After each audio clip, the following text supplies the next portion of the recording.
2025 પૂરું થઈ રહ્યું છે અને 26ની શરૂઆત થઈ રહી છે ત્યારે વીતેલા વર્ષોની અંદર તમે જે દુશ્મનો મળ્યા છે એની મારે વાત કરવી છે. ખાસ કરીને અચાનક તમારો દુશ્મન બની જાય એવા સંબંધો ખરેખર અચાનક નથી હોતા.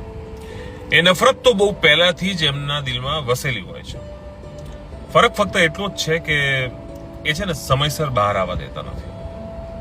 એ લોકો તમારી સાથે હસે છે, વાતો કરે છે, તમે સફળ થાવ તો તાળીઓ વગાડે છે, પણ અંદરથી તમારા પગલા પાછળ ખેંચાય એની રાહ જોવે છે.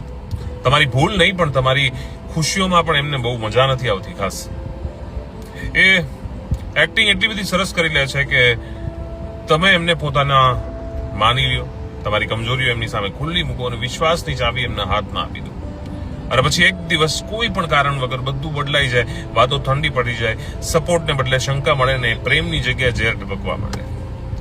એ સમયે દુઃખ એ વાતનું નથી થતું કે એ દુશ્મન બને, પણ દુઃખ એ વાતનું થાય છે કે સાલું જે વ્યક્તિ ઉપર સૌથી વધારે વિશ્વાસ કર્યો એ જ વ્યક્તિ સૌથી વધારે નુકસાન કરી ગઈ. પણ એક સત્ય યાદ રાખજો કે જે લોકો તમારું ખરાબ વિચારે છે ને એ લોકો લાંબા સમય સુધી નાટક આ કરી શકતા નથી અને સમયસર એમના સામે તો એ આવી જ જાય છે.